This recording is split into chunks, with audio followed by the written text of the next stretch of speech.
इससे पहले मियां नवाज शरीफ ने जो बयान दिया है मुत्तहिदा कौमी मूवमेंट के कायद अल्ताफ हुसैन की जानिब से बयान के सामने आने के बाद इस वक्त हम इस पर बात करेंगे मुत्तहिदा कौमी मूवमेंट के रहनुमा हैदर अब्बास रिजवी साहब से। हैदर अब्बास रिजवी साहब, नवाज शरीफ ये कह रहे हैं कि अगर हुकूमत की मुखालफत हो रही है तो फिर जमहूरियत की मुखालफत इसमें क्यों जरूरी हो गई, वो एमक्यूएम ने क्यों की? देखिए, मैंने नवाज शरीफ साहब के बयान को जो अभी आपके पैकेज में चला है इंतहाई गौर से सुना है और मियां साहब ने कहा है कि अगर अल्ताफ हुसैन साहब ने ये फौज को दावत देने की बात की है तो उस पर उनको एतराज है। मैं मियां नवाज शरीफ साहब के इस अगर की जो वजाहत करना चाहूंगा कि मियां नवाज शरीफ साहब को जाहिर है कि उनकी जो पार्टी है उसकी तरफ से भी मुकम्मल फीडबैक मिलता होगा और कायदे तहरीक का जो पूरा स्टेटमेंट है मुकम्मल तौर पर कंडीशनल है और कायदे तहरीक ने कहीं भी मार्शल लॉ के निफाज की बात नहीं की है। उन्होंने ये कहा है कि इस जागीरदाराना वडेराना निजाम और करप्ट सियासतदानों से निजात हासिल करने के लिए अगर कोई स्टेप उठाया जाता है मार्शल लॉ की तरह सख्त स्टेप उठाया जा सकता है तो एमक्यूएम उसकी हिमायत करेगी। तो ये उनके अगर का जवाब है। दूसरी जो एक बात मियां मोहम्मद नवाज शरीफ साहब ने उसमें अपनी प्रेस कॉन्फ्रेंस में फरमाई है वो ये कि अगर कोई मार्शल लॉ आता है तो एमक्यूएम के लोग उसके वज़रा होंगे। मुझे हैरत है इस स्टेटमेंट पे क्योंकि एमक्यूएम की पूरी तारीख एमक्यूएम कभी किसी मार्शल लॉ की सपोर्ट की है ना मार्शल लॉ।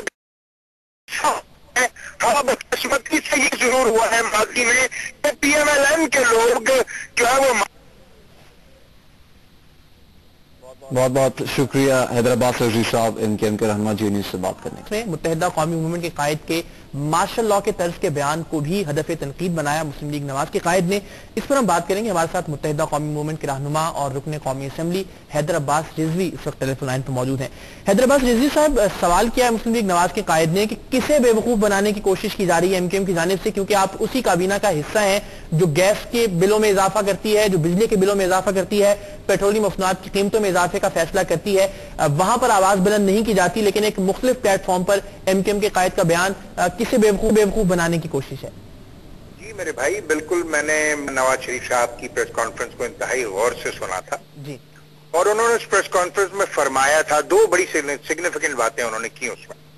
पहली बात ये की कि उन्होंने लफ्ज इस्तेमाल किया कि अगर एमक्यूएम के कायद ने मार्शल लॉ को दावत दी है और मैं इन्वर्टेड कॉमास में जोर दूंगा लफ्ज अगर पे, ठीक, तो शायद हो सकता है कि उनको प्रॉपर उनकी तंजीम की जानिब से फीडबैक ना मिला हो इसलिए वो क्लियर ना हो। मैं ये वजाहत के तौर पर कहता हूं कि अल्ताफ भाई ने किसी मार्शल लॉ को कोई दावत नहीं दी है।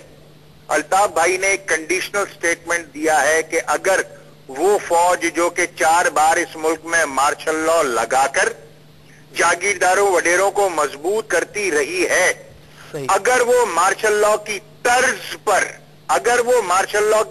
पर यानी मार्शल लॉ की तरह कोई सख्त इकदाम उठाएगी जागीरदारों वडेरों के खिलाफ तो एमक्यूएम सपोर्ट करेगी। तो यह है उस अगर का जवाब। दूसरी बात उन्होंने जहां तक ये फरमाई कि एमक्यूएम के वज़रा काबीना में बैठकर बिजली गैस की कीमतों पर जो है वो हुकूमत का साथ देते हैं। मैं ये बात यहां वजाहत के साथ कहना चाहता हूं कि चाहे वो चीनी का बहरान हो, चाहे वो बिजली के रेट पर हो, सिर्फ एमक्यूएम के वज़रा ऑन रिकॉर्ड एहतजाज करते दिखाई देते हैं। बहुत शुक्रिया हैदर अब्बास रिजवी साहब आपका।